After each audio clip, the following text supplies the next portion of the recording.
leading to stage It's a retrospective study. So, using static data sets from the data from digital hospitals. But then more recently, we've then just completed a prospective silent trial. So we were able then for a 3-month period actually turn the QSA on live using a live data feed and then look at its predictions and then look at, okay, how accurate it was. And I'll talk about that as we go forward. And then hopefully next year, once we've done some further simulation work and looking at user interfaces and how we're actually going to present these predictions to clinicians, we're then doing a clinical pilot. Before and after clinical pilot, where for 3 months we have people just doing usual care, and in the next 3 months we turn on the QSA, allow people to see it, and then obviously make a comparison in terms of effects on care processes and outcomes. And perhaps leading on then to perhaps a large trial and rollout, depending on what Queensland Health will allow us to do. So that's the sort of stage 1, stage 2, and stage 3 that is part of the Salient framework.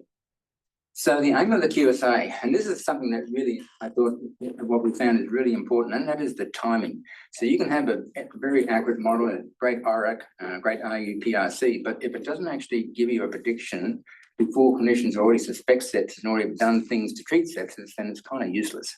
And many algorithms that we looked at sort of reporting the time between when the patient comes in, right, and the model then is turned on, and then look at, okay, what's the window up until, for example, people then develop a full-blown sepsis or sepsis-free criteria. And yes, it gives you sometimes a very good big time window of 10 or 12 hours, and people think, oh, it's giving us such a big lead time. But in fact, what's most important is to say, well, compared to when clinicians suspect, or when we have our QADs, our quads, our clinical deterioration score of 4, which means that you must then go and see that patient. It mandates a doctor review of that patient. Well, then the QSA may still be informative in the sense that it's now giving you a much more accurate idea whether this patient may indeed be septic.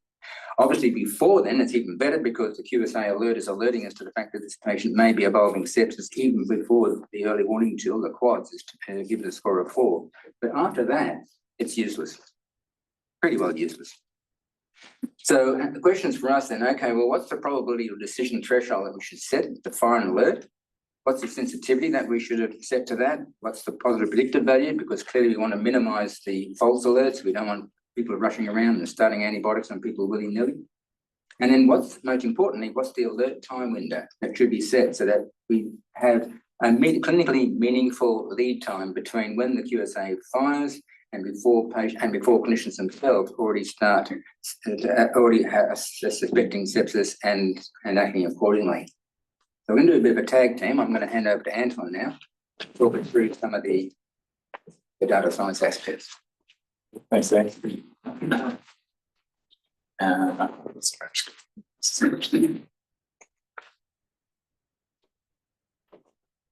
Hi, sorry, my name's Anton Van Der Vegt. I'm a researcher at the University of Queensland. I'm a data scientist. I'm not a clinician, so forgive me. I'll try not to say anything too clinical and don't hold it against me if I do. So I wanted to talk about threshold setting. Yeah, I'm sort of changing gears now, going into a bit of a technical discussion, just a short mini discussion.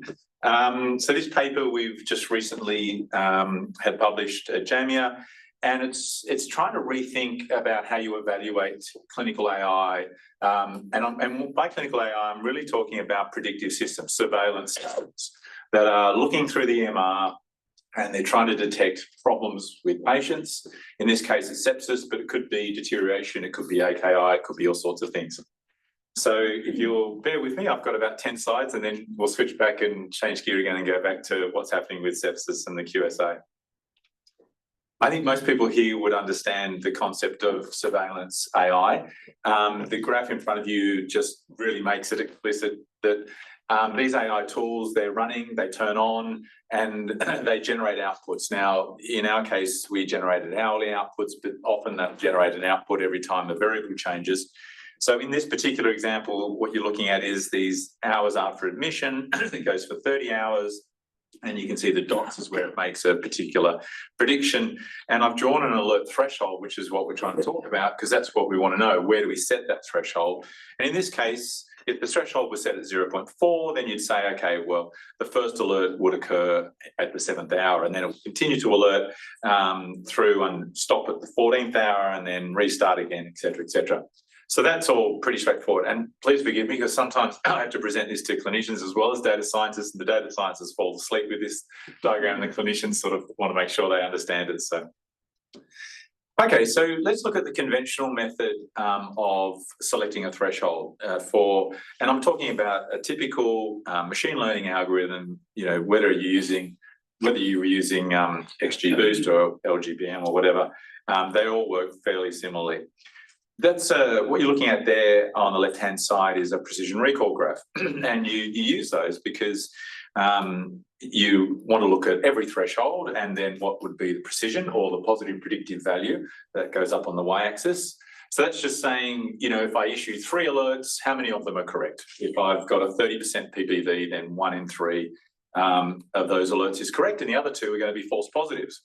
And then down the bottom, we've got sensitivity. So how many of the patients do we actually identify correctly? So what you do is you pick a point on that curve somewhere, okay? And the one I've got there is showing 62% sensitivity, 59.5% positive predictive value. And I've just thrown over the side there some details around the patient data set, so you've got a sense of that. We're using the test data set, okay? So that's 1 year worth of data. There was about 1 million admissions in all over the whole train and test data set, but the test data set was just for 1 year, 2024. And you can see there that there's about 250,000 admissions that we're using. Or if you look at the sample number, so that's the number of hourly samples, there's about 10 million.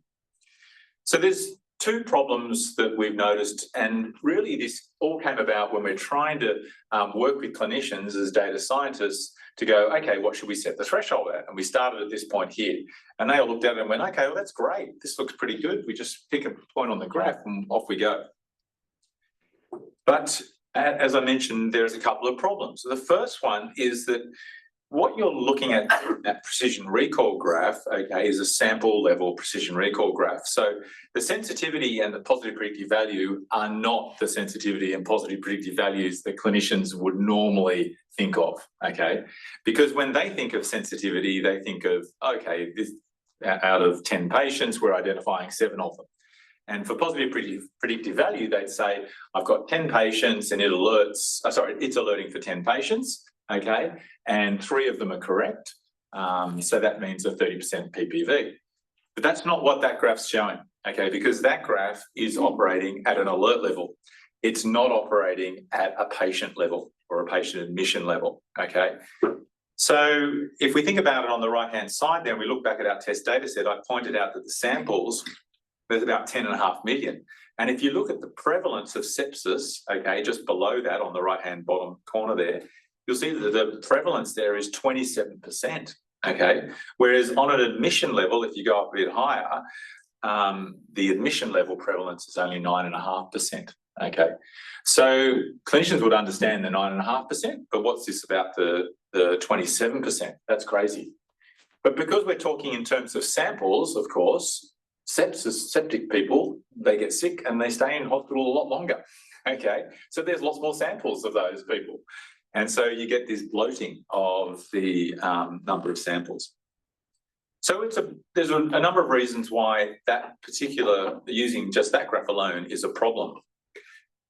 The obvious question I get back is, so why not just calculate the results at an admission level? And indeed, lots of prior work does calculate at an admission level, okay?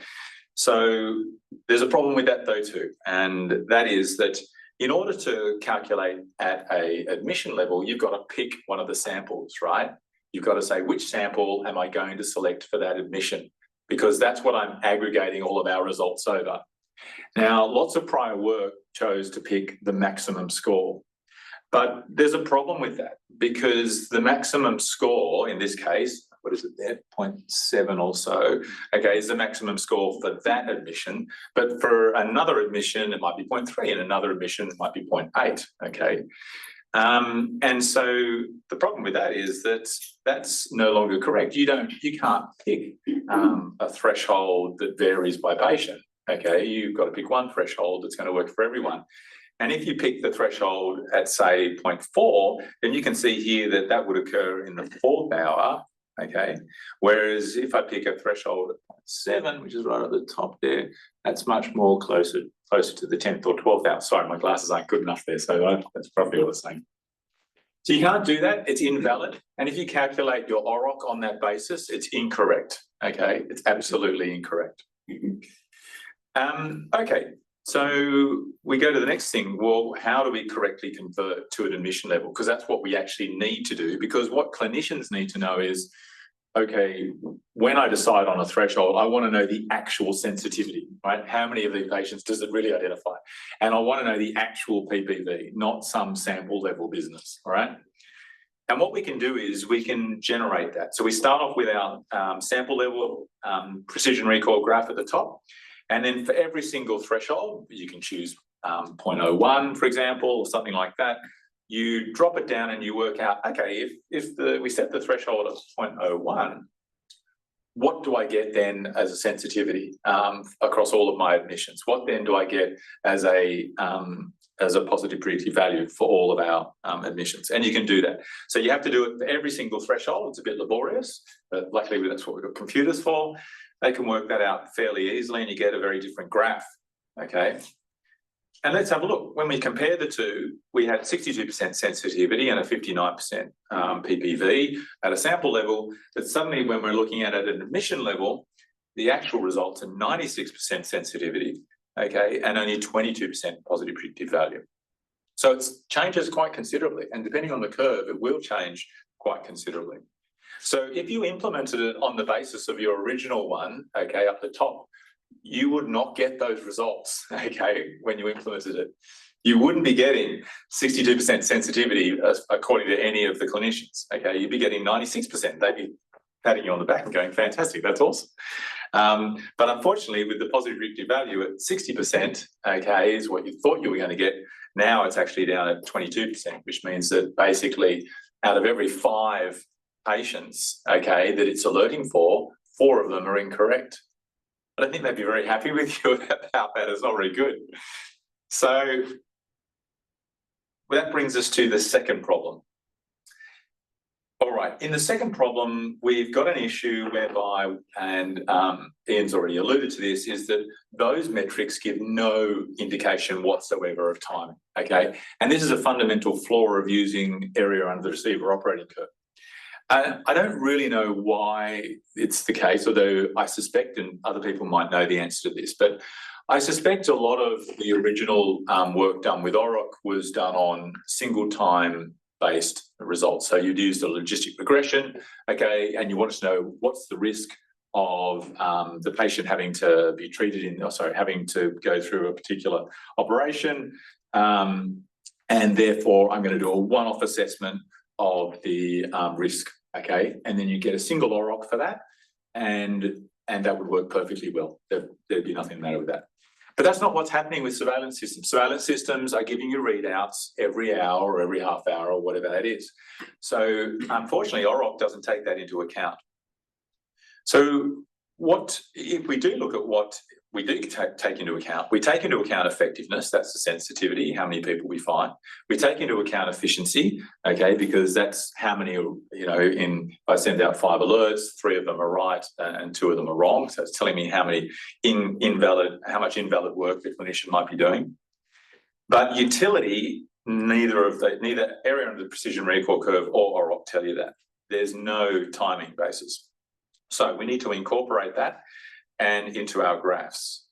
And the way that we can do that is we use the same basis, okay? So we start off with our same graph that we had before. It's not showing at the top there, but that was our precision recall curve at a sample level. We drop to our admission level curve, which gives us our admission level sensitivity and positive predictive value.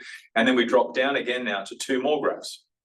And those graphs allow us to really plot whatever we like, but I started with the red crosses there so that you could see the mean time between the first alert that occurs, okay, at that threshold. Remember that this is following on from whichever threshold you're at. The first alert at that threshold and the particular time event. Now, the red crosses are when sepsis 3 criteria has been met. So that looks pretty good from here, what, 12 hours, is it? Sorry, 12 hours, yeah. Yep.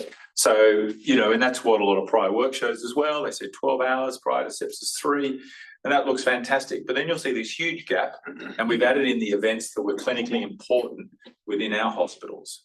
So the first one is, if we think about when a clinician is already aware or suspects sepsis, they're going to do, first things first, they're going to order blood cultures, okay? And that is your yellow dot, I think. I can't see from here, forgive me. And then they're also going to order antibiotics. Now, if they've ordered antibiotics, they're well and truly on the way to understanding this is sepsis, and they've already taken action. So if your alert doesn't occur before that, as Ian pointed out, it's fairly useless. And in our case, we also had an early warning tool in place where, as we pointed out, at a score of 4, okay, a clinician would review the patient anyway.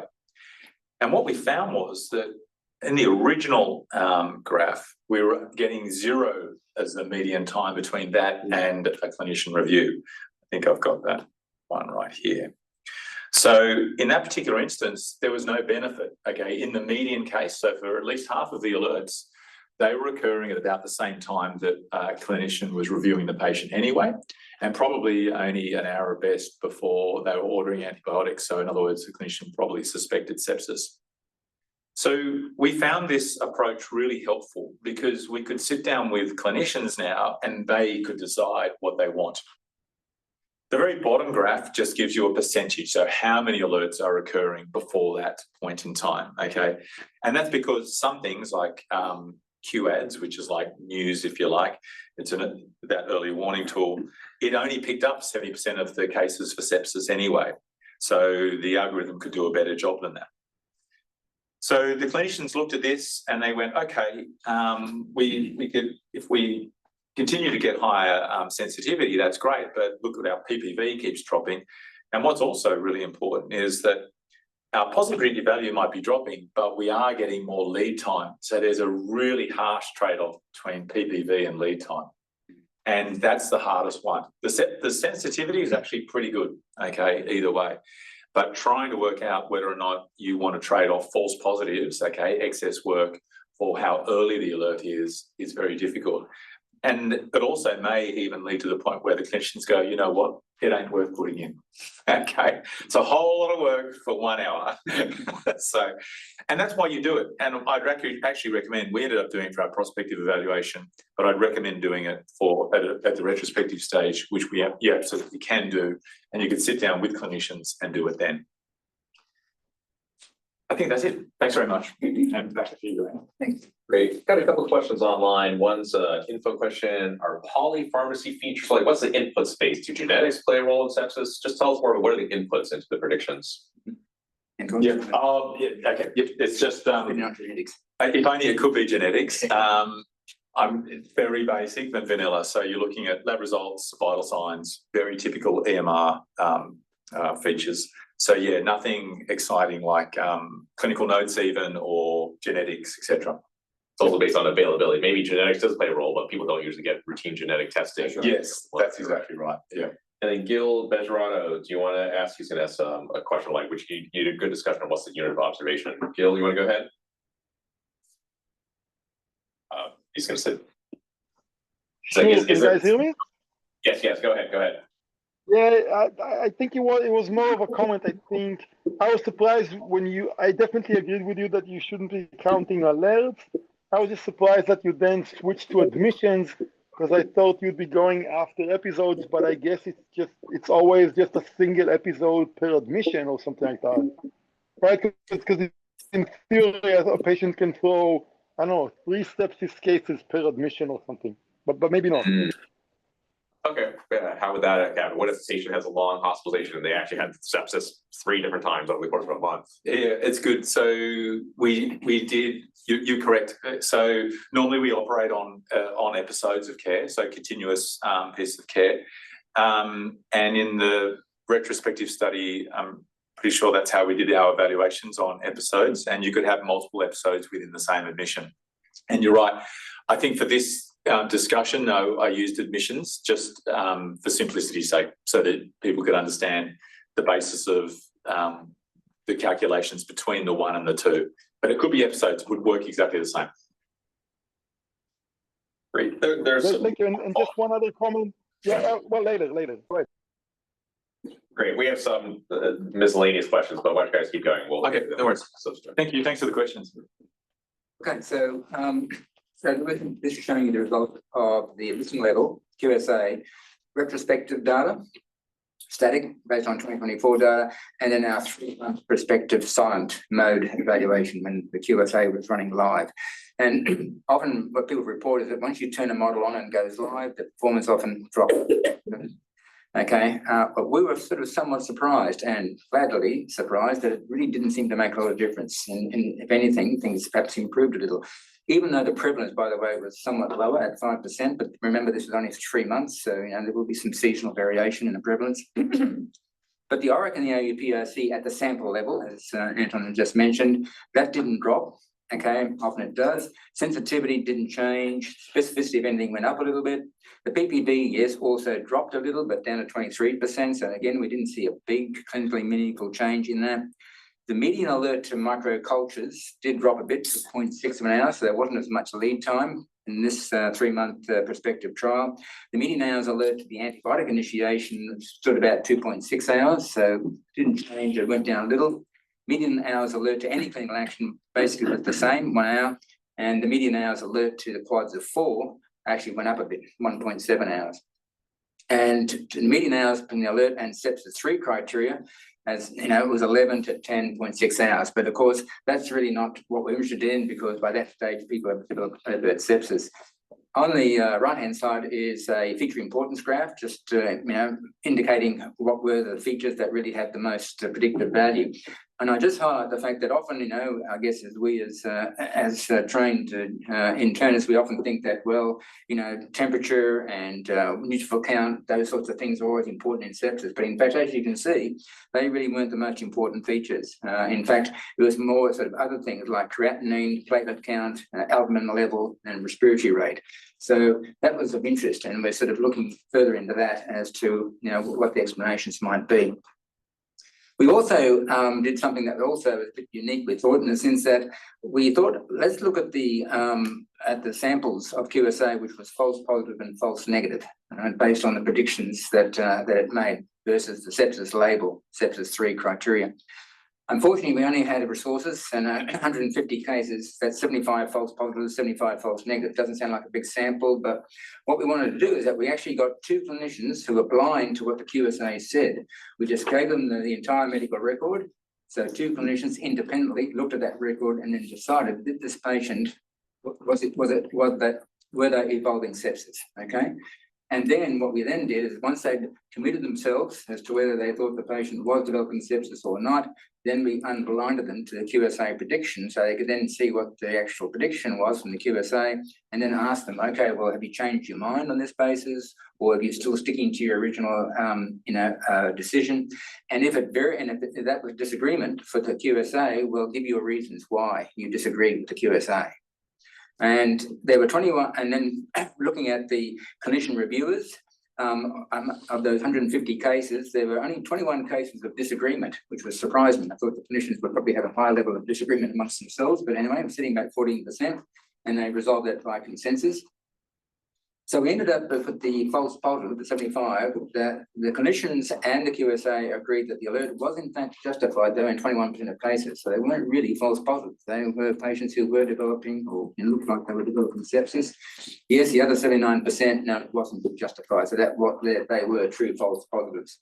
And when we looked at that, we thought, why is that? Because we really wanted to understand, can we sort of perhaps think about developing some suppression rules if there are certain circumstances where the QSA is more likely to generate a false positive? And we found that really it was patients who had altered pathophysiology due to other causes. So patients who had recent surgery, post-op patients, post-anesthetic patients, patients who had an acute event such as an acute MI or acute stroke, patients who had pre-existing severe organ dysfunction. They were the ones more likely then to produce the false positives. When we looked at the false negatives, the QSA and the clinicians agreed that the alert was not justified in 100% of those 75 cases. And I think this indicated to us that really the sepsis 3 label was being misapplied. So sepsis 3 was saying, yes, this patient has sepsis, but the clinician and the QSA said, no, it wasn't. And we think that, And probably because the sepsis 3 is a bit of a self-referential label in the sense that if you've had blood cultures and antibiotics given for whatever reason in a look-back period, or maybe even just for prophylaxis, and then someone who's had surgery, for example, then according to sepsis 3, it's going to say, oh, this patient had sepsis. It may also include some previous admissions as well. The look-back period may have included or pulled results from a previous admission. But I think what it really pinpointed to us is that, and I think that other people sort of feel the same way. Sepsis 3 criteria was 2016, 2017. It's kind of getting out of date, and it's also not a particularly good label. All right, so, but okay, what are we going to replace it with? No one's come up with sepsis 4 criteria at this stage, but perhaps that is something that needs to be looked at. But I think this was important to say that, look, the false negatives, and that's obviously what we're really interested in. We want to make sure we're missing a lot of sepsis cases. And we found that in the 75 that we looked at, you might argue, yes, but it's a pretty small sample, but nevertheless, across the entire 75, 2 independent clinicians decided, no, this patient wasn't involving sepsis. So on that basis, we've sort of looked at some suppression rules, and there's a few question marks here. We haven't actually worked this out ourselves. We'd be interested in your thoughts about this. But okay, we felt that if the patient was already on a sepsis pathway, clearly we should suppress the QSA because the patient's already receiving therapy. If the antibiotics are ordered within 48 hours, okay, and the alert probability is no different, in fact, it's gone down, then again, this patient seems to be getting better, so let's turn the QSA off. The question we ask ourselves is this, but how long do we turn it off for? Okay, when is the patient again perhaps at further risk? And we talked about, recurrent sepsis within the admission rules. So when do we turn it back on? We felt that even if quads 4 or 8, we should not suppress because that may still indicate to people that the patient is getting worse and sepsis now is certainly probable. So therefore, are you getting a patient that's not responding to antibiotics? And therefore, you now need to think about source control or antimicrobial resistance or whatever. Surgery, people, as we said, if people had had recent surgery were sitting in the post-anesthetic care unit, perhaps we should suppress the QSA there because, they've got altered alerts. And similarly with ICU. And also palliative care patients, because there are some patients, well, it doesn't matter whether they've got sepsis, they're already in a palliative care pathway, they're just for comfort control. But again, how do you identify? The point which we have in some of this is how do you reliably identify patients, because we don't necessarily code every patient as palliative care, because they're sitting in different units and there's not necessarily a designated palliative care unit. So it's a matter of, again, of coding and identifying some of these folk. All right, so July 25, what we're in the process now of doing from between now and March 26 is then transitioning the dashboard into an actual prototype tool that outputs alerts in the simulation sandbox environment. And we're tossing up, and we're really interested in your thoughts about this, is should we do a centralized system or should we have a distributed system? What I mean by that, do we have a centralized system where all the alerts go to one central dashboard and you have a dedicated observer who looks at the dashboard, sees the alert, might even get into the EMR and just have a quick check and see whether the patient perhaps has had some recent surgery or whatever, and therefore I'm not going to bother the treating doctor with this. It's probably it's probably a false positive. But then if that person then decides, no, this patient is definitely at risk, they then know exactly who to call and say, patient X in bed X in ward X, okay, I think we need to review this. The QSA has alerted, suggesting this patient may be evolving sepsis. So that's the centralized system, and we kind of moving towards that because we think in terms of a resource and a dedicated trained observer. And also, we know that from talking to our colleagues at Duke with Sepsis Watch, they found that really if you send the alerts directly, a QSA alert to a treating clinician, it's coming from a computer and there's no actual human intermediary. And their compliance rates kind of didn't do very well. And what they found instead was that they had a dedicated nurse who then looked at the alert and then rang the doctor and then had a discussion, a human-to-human discussion around, well, I think this is sepsis, but what do you think? You're the doctor there. You've seen this patient. Do you think sepsis is likely? The QSA has alerted, okay, and then there's a discussion then as to what the next actions might be. And also it may allow that filtering function whereby the person who's looking at the dashboard is sort of making their own call first, whether they think, do I really need to contact this person, contact the doc? But, you could argue either way. Perhaps a distributed system might be better if you have a message that goes to an experienced team leader who can then also look at the patient and decide whether actions need to be taken in relation to calling doctors, etc. So we're sort of looking at who to notify, how to notify, when to notify, and what to notify. And in other words, do we give trending information? Do we show whether the QSA has been trending up in terms of its prediction in terms of its probability over time? Are there other ways? Is there other information that clinicians may want in terms of some of the features of importance, for example, past history on this patient? Is it just simply the alert, or is there something else that needs to be wrapped around the alert? So these are the questions we're sort of thinking about at the moment. So mode of delivery, as I've mentioned, in relation to cost and time to develop, content, scope, the one-way, two-way, etc. What we put in it in terms of the actual content. So we give a rationale. Does the QSA not only just give a probability, but also, well, perhaps it gives reasons why it's now making this prediction, for example, giving further information. Is it in terms of how we present it? Is it, should we use some sort of slider graph which sort of indicates the actual probability? Or do we have a traffic light system which says, okay, you're just above the threshold, or no, you're well above the threshold?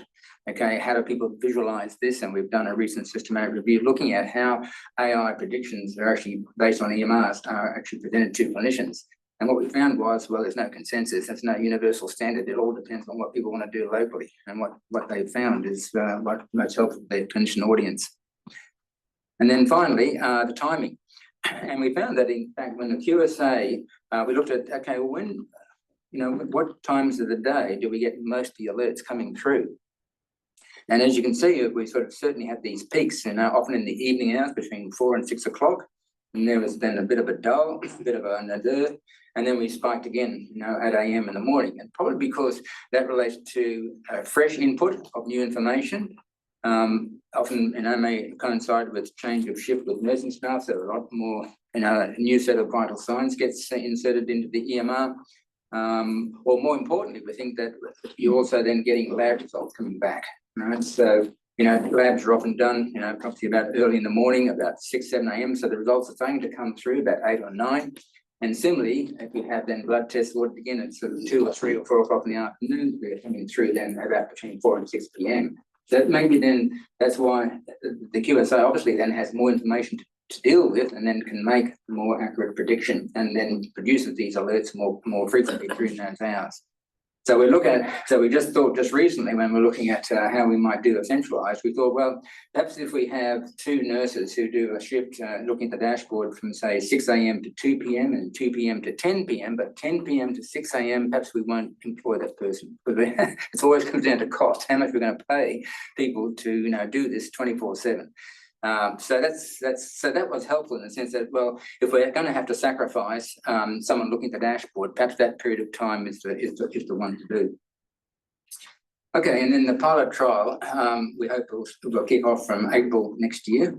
That really depends a bit on contingent on funding. We just put a grant in, or putting in a grant in at the moment to do that. So we think that we're going to look at an emergency department, general medical and general surgical wards in 2 hospitals. So they're our sort of pilot sites, because we know that that's where the density of sepsis is, particularly in our older patients in general medical and general surgical wards, because we have about 400 at my hospital, PA, we have about 400 patients who end up in ICU with sepsis from general medical and general surgical wards. So we thought we should focus on that. Okay, so the outstanding issues, executive support, we think we've got that. The executive are keen, but we'd like some money too, please. Clinician buy-in and involvement. We are heartened by the fact we've had a lot of people express interest and they want to be part of this pilot trial. Obviously, real-time compute, mode of prediction, delivery and presentation, which again will involve some dollars. We've really got to look at workflow, how much this actually impacts on workflow. So again, John, I'd be very interested to hear, when you've introduced some of these risk prediction models in Stanford Health, okay, what are people, how's that really impacting on the workflow? And then integration with the digital sepsis pathway, as I mentioned before. We also are thinking about too, we did a paper as well suggesting that perhaps rather than just one algorithm for all patients combined, we found that a model, a QSA that was trained on just ED patients performed better in ED patients, and a model trained on ward patients did better for ward patients, rather than having just one algorithm that sort of looked at all patients combined. So that's another element that we're sort of also exploring, that we perhaps have 2 algorithms, one for ED, one for wards. All right, and with that, I'll stop there, and thank you very much for your attention.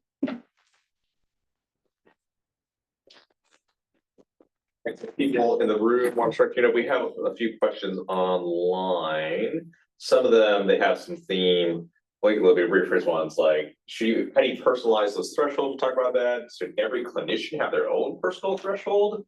Or is it something that you make more general? And perhaps we are thinking actually whether we should be bearing the threshold according to certain patient groups. Right? So we know that, for example, our First Nations, our Indigenous folk, okay, they've got a high prevalence of sepsis, a higher risk. All right, so should we therefore have a somewhat lower threshold for them, so we're not missing missing them? And similarly, are there other sort of patient groups, and we're sort of doing analyses right now, trying to sort of how far can we pass down or tease down into subgroups to work out, yes, do we need to vary the threshold for certain groups? Yeah, that's changing your preachers probably. Amir, are you able to ask your question out loud? Because a few people had similar questions about like modeling, and you have to like deal with model drift and this kind of thing. Amir, do you want to ask your question, or I can ask for you? I'll just ask it. How do you? Oh no, go ahead, Amir. Oh, hi, hello. Sorry, I was trying to unmute. Yeah, I just have a question. It's similar, like you just asked, basically about the thresholds. Like, should we customize to each site, because every site has different prevalence of different diseases, and how do you see this as like post-deployment monitoring for model performance? Should we like retrain looking at these thresholds to mitigate model decay and other problems? Yeah, thank you. Thanks, Amir. Yeah, I mean, as Ian said, we are looking into multi-thresholds, potentially by site as well. I guess it's a trade-off between complexity and, for the technical folk to run the algorithms in different modes, because we've got a centralized, that CDI that you might have seen on those slides is Central Business Intelligence. They're the ones that are building it and running it. So if you start running with, we've got, let's say, a dozen or 24 hospitals, and they're each running different thresholds, and they're each running different rules, and you've got different algorithms. It really starts to get complex very fast. And this is just one algorithm, sepsis, and we're also looking at deterioration and potentially other ones in the future. So I do worry that it all starts to become a little bit too, bespoke, if you know what I mean, instead of saying, oh, you know what, it's not going to be perfect, and this is what we're running it at, and overall we're going to get these results across the board. But I think if there are outliers, we will deal with those, but if not, we'll probably try and stick to fairly, a small set of changes. Ramesh? Yeah. Thank you for the great talk, and I agree with looking at the utility before you set the threshold. And apologies, I was stuck in a range, so I could have, but I was listening online. So the question I have is the cost of false positive and false negatives. Have you seen? So number one, before I ask, this was in ED, not in ICU. That's right. Yes. Right. So this was ED and ward. ED and ward. Yeah. So in ED, have you been able to see that when the false negatives, meaning that they actually had sepsis, but they were basically not hospitalized, what was the bounce back rate in next 3 days, 7 days, 30 days? Because that's where the real cost is, that they might actually come back, or they might have a higher mortality. Okay, so we didn't look at that specifically, okay, but when we looked through the charts, we asked the clinicians to say, look, we want you to look at this episode of care, but just see what happens, a bit after the patient was discharged, all right?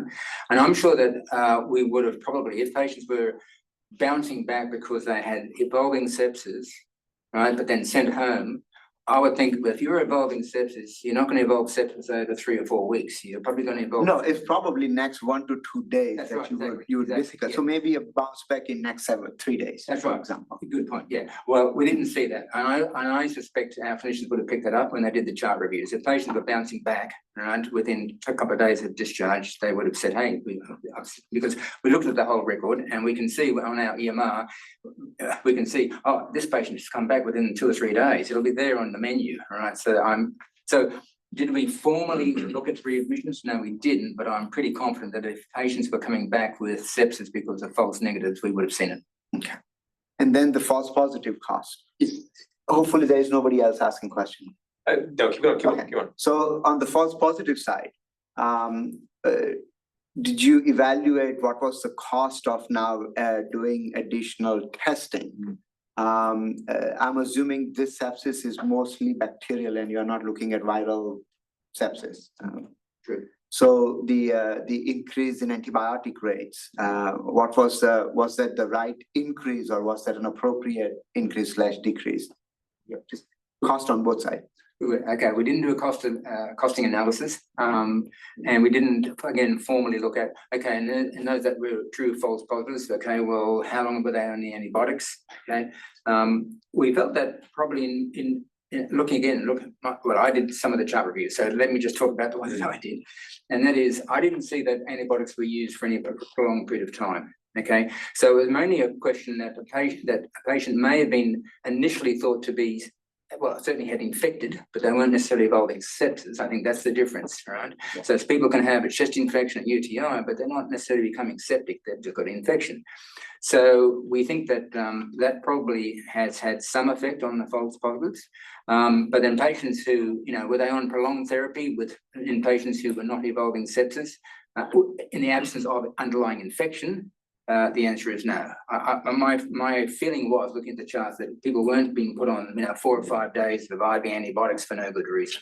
But it's a really good question, and we've got an economist, a health economist on the team, and so we have got it slated to do a health economic study, and 100% agree with you there. But the thing is, until we get the UI sorted, the user interface, we can't really do that because we need to assess if you have a centralized user interface and they weed out the false positives, that will have a huge impact on that. So we're kind of waiting till that's ready, and so hopefully in the pipe. But thank you. It's really Good point. And then in a final comment, I've been talking to Bala. I saw his name on the slide. Yeah, I've been talking to Bala and Simon Yeah. for almost over a year for the trial. thank you. Okay, great. Say hi to him for me. Thank you. Yeah, just to comment on, so I think, yes, so things like the impacts of having the QSA fire with a false positive, those are the sorts of things that once the pilot, it's not deployed yet, so those are the sorts of things that we'll be capturing once it's deployed and being able to, because at the moment it's all just retrospective and prospective, but it wasn't being conveyed to the clinicians, so it has not yet impacted their care. So that'll be part of the pilot, and yeah, again, with the chart reviews, it was certainly, we had patients who had infection and were appropriately given antibiotics and things like that, so it seemed like it wasn't going to be prompting inappropriate antibiotic use. So yeah, we'll see how that plays out. And I think that's Please, Yeah, just following up on that, like with the utility of alerts, do you imagine that if you showed recommendations coherent with the alerts, would that change how clinicians perceive how useful the alerts are, or what they do? Do you mean recommendations in terms of we think you should get a blood culture or we think Yeah, you like should have get a features test? based on the blood work, right? So you have certain features going in based on the blood work, which led to a particular score. Oh, right. So you're saying let the clinicians know sort of which features were important for this particular. And based on that, what to follow up on. Yeah. Right? Like follow up on lactate levels or follow up on. I don't think this has been answered yet. So there's multiple studies now. One of them that's shown clinicians results with feature importance, and the clinicians didn't use it at all, didn't like it. And then there's other people who swear by you should give feature importance so the clinicians can make their own decisions. So I'm going to stay right on the fence there. I don't know. And we haven't really, because we haven't done our user interface, we looked at all the outputs that people produced, in that systematic review. And it's a real mixed bag of what people do. I honestly don't think we have an answer for it yet. So. And I think that, one of the comments was about having different thresholds set for different clinicians. I think it's going to be much more a different interface for different clinicians and how they best interact with, with the system. So, which is where like the recommendation piece comes in, right? That itself can be personalized. Yes. Yeah, exactly. Yes. An ideal future would be, based on what we know about different personality types and communication styles, is that you would select the picture that best relates to you, and then that opens the system in the way that you, there you go. Are you a designer? I have Yeah, that'd my be brain science. Yeah. Great. You're hired. Yeah, exactly. Thank you. This whole sort of, how do we sort of, well, not quite manage egos, but, we need to be careful that we don't sort of take away people's autonomy. We've done a number of studies from clinicians at various disciplines, various levels, and what they hate is where some sort of interface prediction algorithms take away their autonomy. In other words, they don't have any ability to sort of, I want to apply my own judgment here. So we're pretty sensitive to that. If only because, you don't want people then defaulting and just going blindly and saying, well, I'm going to treat, blunderbuss antibiotics and fluids to everybody, and that would be a waste of resources. So I think it's really, I think, very important that we educate folk that this algorithm is really just alerting you to the possibility of evolving sepsis, but you are the frontline person. You're going to make the decision, okay, one way or the other. We're just simply stating this patient may be evolving sepsis. Perhaps you better take a look. All right, John, can I put you on the spot? I mean, in your experience in terms of risk prediction and algorithms here at Stanford Health, what's your gut feeling? Do people, have they bought into it? Is it really influencing care? What's it doing? The hospital implement many risk prediction, deterioration, discharge predictions, and it makes that much difference here because it's the model is great. Sometimes it doesn't translate that well, but it is all the workflow, what follows afterwards. Have you guys ever read like Attila Gawande's checklist manifesto? Aha, we have a checklist. You actually read it. It's actually, that is not what it does. It makes people pay attention. Hey, we need a process. Get the nurses and doctors just talk together, huddle at that, and make sure that's an effective process. So I think there is a lot of value. I actually don't think Stanford utilizes these that effectively that well. The Kaiser system and others have had a much more success. I think a better, more systematic approach. We are still doing it, even for a simple thing like avoiding repetitive laboratory tests. We did a little pilot RCT. It makes a difference in some level, but in actual like saving lives, it's tough because we had an early sepsis prediction thing. Is if the doctor orders a blood culture and a lactate, go see if they have sepsis. Like, what are you telling me for? I don't care. Like, clearly, I've already thought about that. But there's still many people. It's such an important problem. We have many people actively trying to figure that out all the time. And I actually don't think Stanford has been that successful at sepsis deterioration prediction. Others have. Rob Gallo did a nice analysis where he did a causal analysis of one of our deterioration, and it looked like it might have made a difference, but he had to do a lot of statistical, hoops to jump through to make it look like that was the case, and then it was not clear that it persisted in the longer term. Can I ask one more question as well of you? So I think it's really interesting. Do you think you guys are doing a lot of work on large language models now, and you spoke to me beforehand about that? Do you think it's all going to get superseded? So do you think the narrowband machine learning, one particular focus, which is more reliable in the sense you get an OROC or an AUPRC, you can rely on that. But do you think the large language model of the future will just supersede this and you're wasting our time? I don't. I mean, this is opinion, right? We might as well predict the future, right? Which I guess what a lot of machine learning models do, I think, is a different tool. One's a hammer, one's a screwdriver, and is the hammer going to replace the screwdriver? So I don't know. They don't really do the same thing. No. And then a lot of people, and including us, let's throw in GPT-5. Let's see what happens, and let's see if we can predict anything. It's like very bad at numbers. It doesn't know what a number is, and it definitely does not know what a date is, and that's very problematic when you're making medical decisions. So and the other thing on that, like the more these scribes and everything get embedded, then the large language model is actually going to be the language of the scribe, and I think that's going to be an issue as well. So I'm not sure how the longevity of that in lots of ways. I mean, I think that the composer model at Chris, I'm just trying to think of his last name. Longhurst, that's right, Longhurst.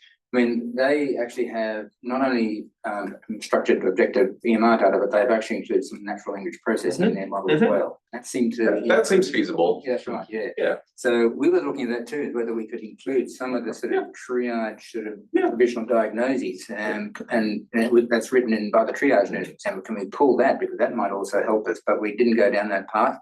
We've really stuck with structured EMR data. But yeah, that's right. So.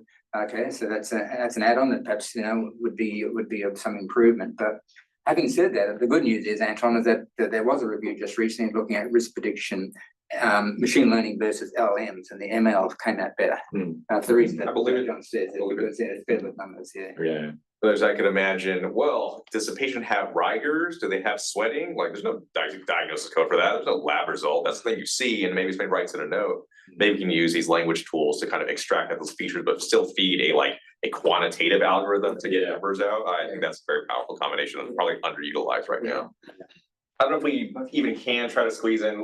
There's a couple more questions. They're asking about data. There's some comment. What about children's data? What about if you had a different site, had different lab machines? And here's kind of an extreme example about data drift. What if there was like some natural disaster or some worldwide pandemic and it totally changes your sepsis prevalence? How would you cope with something like that with a model like this deployed? Yeah, well, first of all, it's a statewide group, so the lab data is the same lab data.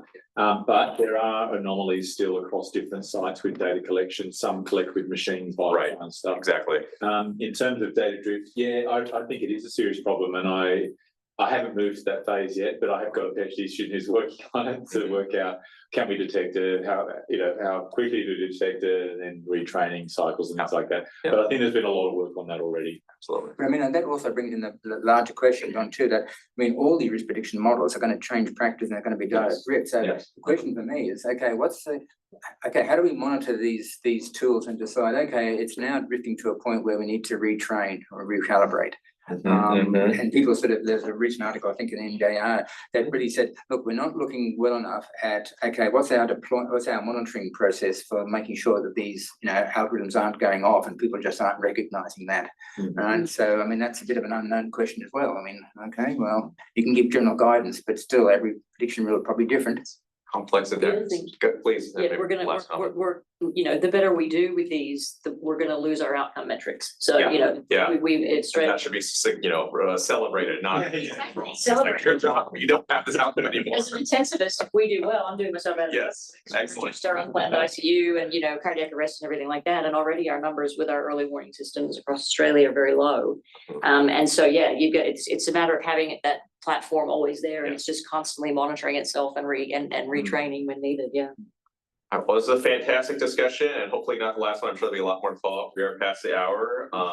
Thanks, everybody. We'll see you next week. We'll have an online talk from Laura Zwan about human-computer interaction and medical diagnosis. And so how do you get to the next phase of beyond prediction to giving the information in a way that people act on it? Thanks, everybody. See you tomorrow.